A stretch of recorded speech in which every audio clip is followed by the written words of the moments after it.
Good morning, DeSoto. Good morning, Olive Branch. I'm TJ Cates, and I want to thank Pinks for supplying me with my caffeine this morning, right there in Old Town. Hi, this is Jill Santibanez, and look what we have today. I'm Scott Guidry. From Designshop. That's right. Award-winning architecture firm, and you actually just won an award. Another award. You won one last weekend. Yes, we did. Recently. We got a plaque to put on the wall. It was last Saturday night at the AIA Awards Gala, and it was for the design of Buster's Butcher on Highland. We've talked about that. It's a good-looking store, man. It is. So it was a People's Choice Award, and we really liked it. So Buster's has a butcher shop, and they have a liquor store. And you've actually you've had a hand in designing both of them. We did. Our office, we did one right behind the other. So it was a fun, about a year and a half, maybe 2 years of work. And Josh and Morgan, and just great clients and fun to be around, as you might imagine. Right. Are they as much fun as us? Nobody's as much fun. Okay, but they're in the running. Yeah. It's a different type of fun. You gave me a gift card last year. I appreciate it. I appreciate it every time. Oh yeah, we enjoyed going there. We got to go there, and because I was raised in a butcher shop. Sorry about that. I was raised in a butcher shop, and he hand cut me a porterhouse with a big fat fillet on the side of it, and you could tell how clean the meat was. And I know that sounds weird, but you could tell that you're just eating beef without a bunch of chemicals in it.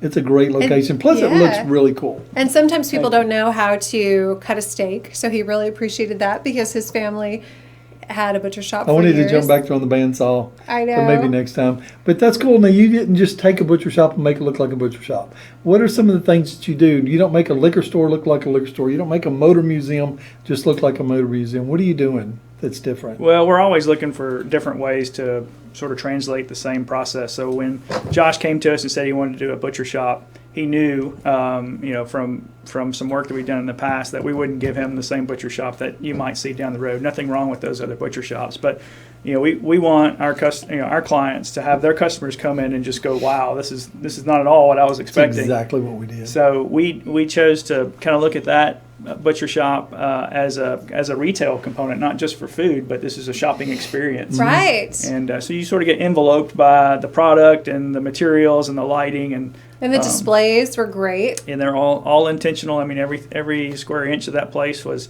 planned out meticulously. It was originally a Subway sandwich shop. Is that what it was? If you remember that from like 1974. They're one of the very first Subways, actually. When you go in there, there used to be a look like Malco on the backside, yeah. On the west end of that building, and I saw Rumblefish right. and a couple of good movies. That's right. So it was a challenge to fit all the equipment in, as you can imagine, the coolers, the freezers, and the cut room and the clean room. I mean, there's a lot of equipment that went into that store, and the challenge was to sort of embrace all of that equipment, not hide it, but also don't put it on display so if you feel like you're in a commercial kitchen or some back of house area. It has to be tricky because being raised in the meat business, it can be a sloppy place.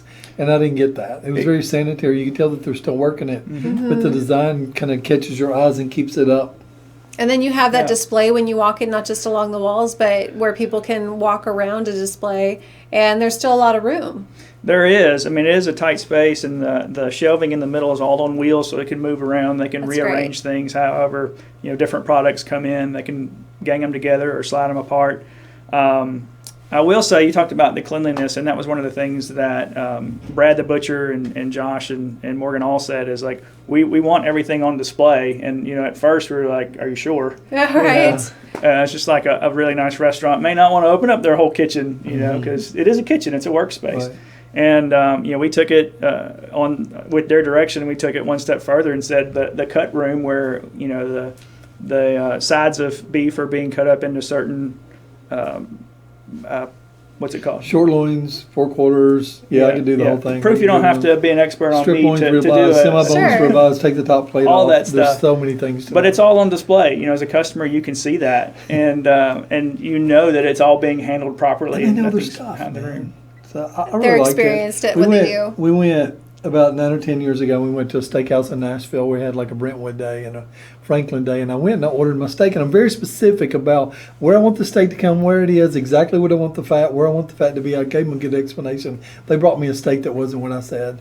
And I said, buddy, let me explain to you how God built a cow. It was more commercial. But your guys at Buster's Butcher, they know Right. their They know stuff. what they're doing, right? Yeah, and they they gave do. us great direction. Well, congratulations on your I career. know. Thank you. I want to talk about other places that you've worked on, because it's, I mean, all around and now in Olive Branch too, the animal yeah. shelter. Yeah, so the animal shelter That's a was big fun. You know, much like the butcher shop, to kind of show that, you know, you don't always have to have 20 different, you know, animal shelters under your belt before you can actually do Sure. the real one.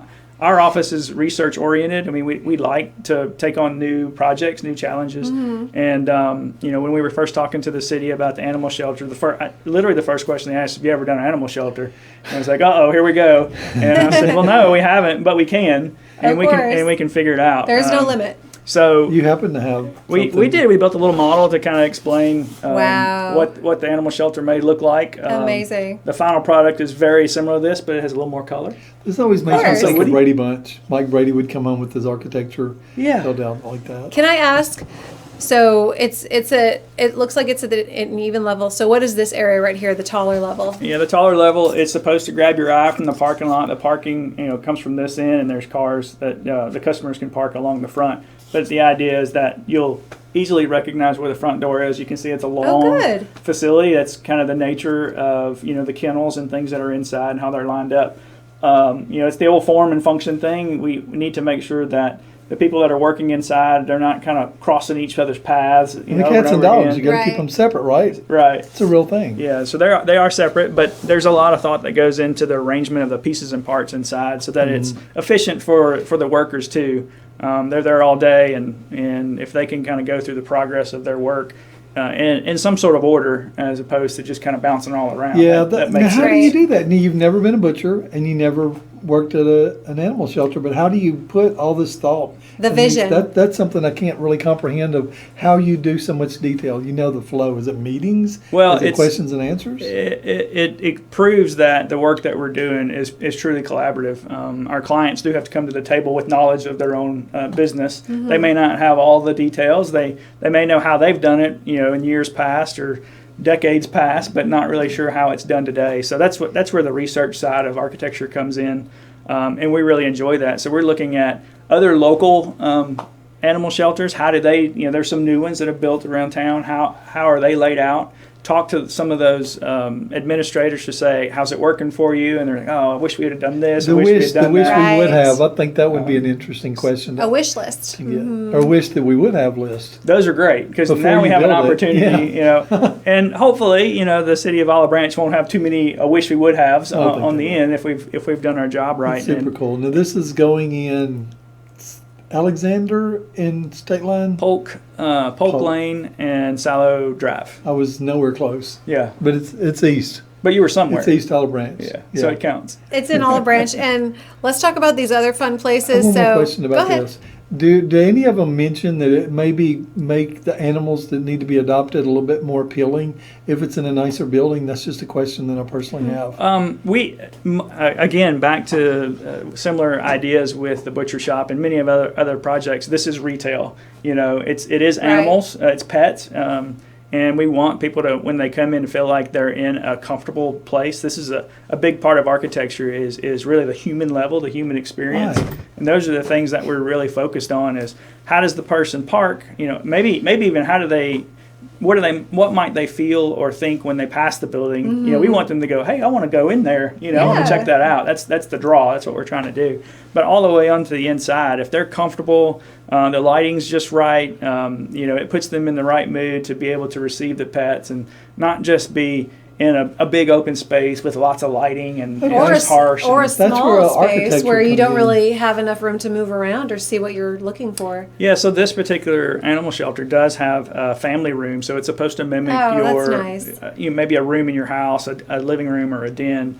And so before you sign the papers and say, yes, this is the pet that I want to take home, you're able to spend time in there. There's some soft seating Sweet. like you would in your house and just kind of play with the pet and see if That's it works really out okay. smart. So that's part of the that's part of the customer And experience. one thing that you say that about projects is you want to do meaningful projects. So you made it meaningful to have you're just not building an animal shelter for the barking and the walking by the chain link and all that. You're Right. actually making an experience. Yeah, I for think everybody. the experience Very is meaningful. what makes it meaningful, and any numerous project types can do that. I mean, even in the industrial, when it's all about getting the product in, getting the product out, you can create an environment where the workforce feels like they're not just clocking in, clocking out, doing Yeah. their job, but they're actually treated well. They've got a nice Right. break room. It's kind of a happy situation to go there and find a pet. All of our pets are always rescues, everyone that we have. So, I'm sure you've dealt with ventilation and a lot of issues like you did in the butcher shop to make it be more appealing. Okay, let's talk about some other, because I know that we've had some banks that have reached out to you that are talking about commercial. Now, how do you do that if a banker has a project and they kind of want to do something different and they can tell that their person that's borrowing the money and has an idea, they can reach out to you and get you just to have a meeting? Do you meet with them? How does it work out? Yeah, my time is all about meetings. It seems like it most of the time, but if someone has an opportunity that comes up, oftentimes someone's talking to a banker about a piece of property that they want to purchase, and they may have an idea of what's on that piece of property, whether it's a gas station or multifamily apartment building or mixed use. I mean, any kind of uses. We have a phase of our service called feasibility study. So what we want to do is work with that developer to on the front end to make sure that this piece of property that you're looking to purchase is actually zoned properly. Right. You may buy a Big piece of first land step. for a gas station, but find out it's zoned residential because there's houses all around. Of course. A very smart developer may say, "Hey, look at all these houses; those are customers built in." But zoning will determine whether your business can go there. The or due not. diligence period in a project is really important Yeah, to get everything up front. We're doing that right now with a large building in the Wolf Chase area for a business. It's just we want to make sure it's feasible. What's your budget? Sometimes they don't know what they want to spend. Sometimes they do, and we're able to sort of say, okay, yeah, you want 25 pumps, but your budget's $2.5 million. That may not align. Yeah. So how do we get So to you have what a you lot need of to more do? services than just pen to paper. And I want to think Yeah. let everybody know what your square, where your area is that you deal with, because you can't be everywhere, but you I try also to want be. you also want to make Yeah. sure that you visit your clients one on one. We do, and that's just, I think my whole career has just been a personal level. I prefer a face-to-face conversation over a telephone conversation any day. It's not always feasible for the person or the entity on the other end, but we encourage face-to-face. I think we can get more accomplished that way, less distractions, but also you can see mannerisms. Yeah. Right. Someone might say, "Yeah, I like that," but you can tell in their face they don't. So we It's can hard to dig a see little an deeper. eye Sure. roll in a text. Yeah, right. So for us, it's about that personal connection, just like we're trying to bring to our projects. But yeah, we are. Our future plans is to grow. We've gone beyond the Memphis city limits, which seems kind of crazy. I've been working in Memphis for 30 years, and North Mississippi is literally 20 minutes over the state line. Right. You're really So- doing a good job connecting with everybody You in are. North Mississippi. I think it's really Well, cool. thank you. Over the Everybody past loves few seeing you years. at the chamber events. We enjoy the chamber I think it's some events, good and we sit with contacts. different people and just kind of hear their stories. And for the last year, it's not really been about chasing work. It's just about kind of building relationships Right. Mm-hmm. and seeing who Making fits and who connections. doesn't. And that's just human nature. But we're licensed in 7 states. I just spent this week in Searcy, Arkansas, and over into Little Rock a little bit, just again making some contacts, and maybe there's opportunities, maybe there's Right. not. But Can we talk about the 7 states? Which are those? so it's Tennessee, Mississippi, Arkansas. It's a pop quiz here. You're one of the smartest people I know. Alabama, I'm not worried about it. Texas, Louisiana, Oklahoma. I think that was 7. That's great. So yeah, You've really branched out, and we're excited. We're going to see Wendy today at the gala. she'll be there tonight. Fernando. That's right. She's a resident of Hernando, and she's gotten involved with the chamber and as an ambassador, and so she's really growing in her community too. And I would say that's a testament to the conversations and the relationships that were built over this course. last year, and she's really enjoying it. You've So let's tell done people real quick where they can contact you and reach out to you if they need to just meet with you and they want to do a project. There's so much commercial construction going on right now. Right. If they want to reach out to you. Yeah, so we're kind of greedy. We want to do it all. We know we can't do it all. Of course. But if you've got an idea for a project, or there's certainly a project on your books that you're ready to get started, we'd love to talk to you. Our office number is 901-303-8255. And you can reach me personally at scott@designshoparc.com. That's my email address. You can check out our website. It's designshoparc.com. I think you'll have it up or down somewhere on here. I have it up or down. I never can remember which one Yeah. it is. Is our video up right now, guys, or is it down below? Yeah. Anywhere there's a one click that you can go right to the website. And you've done actual buildings, of course, but you've also done WC Handy Park Amphitheater, which looks like an indoor-outdoor kind of experience. Yeah, so we do some planning projects, and that one was one that wasn't built, but it was the city came to us and some other firms in town, and could have been market agencies or individuals that didn't necessarily be architects, but we answered the call of what could Handy Park be if we did something with it. And we just sort of let the creative juices flow. We asked what the issues were that you were trying to solve in this future Handy Park, and some of that was just safety and security with fencing. And if someone buys a ticket to go in, how do we make sure that ticket's honored and someone else isn't sort of jumping the fence? Right. So we eliminated the fence altogether, which was a crazy idea. Problem solved. Yeah. But by doing that, we depressed the area, the grass, the lawn. And then created pretty thick foliage that's probably not too comfortable to climb through, and we use that for a barrier. And it's prettier too. If you're downtown, you don't want to see a security fence around your public venue. I just think everybody that's thinking about doing a project needs to reach out to Scott right now. He's doing things that nobody else can think of. You don't have to go to just look at a bunch of plans on the site. You can actually call and you draw it, pen to paper, and tweak it and make it exactly what somebody does. And for anybody that's been to the Children's Museum, you actually design that amazing structure that goes over the carousel. Yeah, so that carousel is a one of a kind, and there's a long story that goes with that. I can shorten it at the best I can. Is when we first met with the museum, the director at the time was past mayor Dick Hackett, and I'd say the beginning of our relationship was a little rocky. We were young in our own business and just trying to figure things out. And we walked in and said, "Okay, you hired us. We're architects. We'll tell you what this looks like." And he, not in so many words, but the exact words is, "I don't know what this is going to look like, but it's not going to look like that." Right. So he humbled us right off the mayor. spot, and he was very direct with us. And sometimes he kind of felt like a dad or a grandfather, but ultimately we wanted to get his approval and make him happy. And I would say we ended with a pretty nice friendship at the end. We just ran into Dick Hackett. I was with Annalisa the other day. We were at Walmart in Hernando, and because he lives in DeSoto County in Nesbitt, and I introduced him. I said, "He was the mayor of Memphis." He said, "Oh, I don't know if anybody even knows it anymore." But he did every mayor does things and they carry on. So I'm hoping that people do reach out to you and be part of what's going on in DeSoto County, man. Yeah, he was kind of like a celebrity when we first met him, because we just know him as the mayor, and I was much younger at the time. But I was going to go say a little bit about celebrities too. We fortunate enough to see you guys out pretty much everywhere. I don't know if you have clones. If the doors are open, we're walking through. I know. There's 3 I or 4. only know 100% of the people in the room. We just saw you at the lunch. luncheon in Olive Branch recently. Yeah, I was there. I can't be in all the places that you guys are, but when I'm there, you're there. So I just assume you're in everything from here to walls. I'm not sure where your limits are.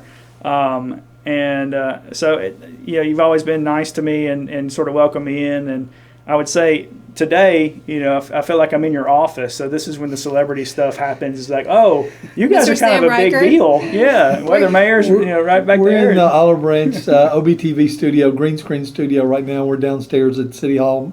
Mayor Ken, which you know well, he is our mayor right upstairs. I tell him to give me if you can't come down, do a foot stomp so we know you're up there and you're okay. Yeah. And then Mayor Reichard, which is our weather mayor, he's here shooting and producing this segment for us, and he was the mayor of Olive Branch for 16 years, and he built this beautiful building. We're just out there talking about it. Every mayor brings something, and Scott Phillips after him, and every mayor brings something to it. And man, I think it's cool. I think that you're just getting big people paying attention to what you're doing in DeSoto County, which you said a year ago was your target. And people appreciate you being in DeSoto County too. Well, thank you. I'm here because I enjoy it. You know, if it was just work, you might see me 1 or 2 times, and then hey, let me know if you got a project. But I'm here quite a bit. You're not like that. No, which is kind of cool. You build the relationships. I build relationships. That's what it's about, and it's not just for me; it's for our office. I build We've got relationships, not just buildings. oh, there you go. Can you put that on the up there, down there? Can you put? I would put it on your website, but I'd misspell something and get corrected. Okay. No, we're having a blast. We have a good team. We work really hard. Even going back to the research aspect of what we do, I think that's an extra step. Too often, as I think architects may just sort of rely on their past experience or on their laurels and just kind of regurgitate some things that they've done. And we're not looking to create something that looks just like something down the street.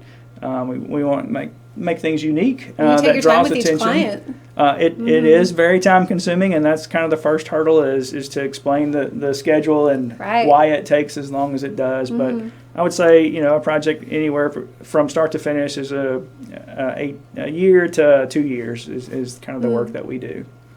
So let's close it and let's tell people, because you got to get on the road and go back to Cersei. I know. Let's tell you them have an event to go where to to. get a hold of you again.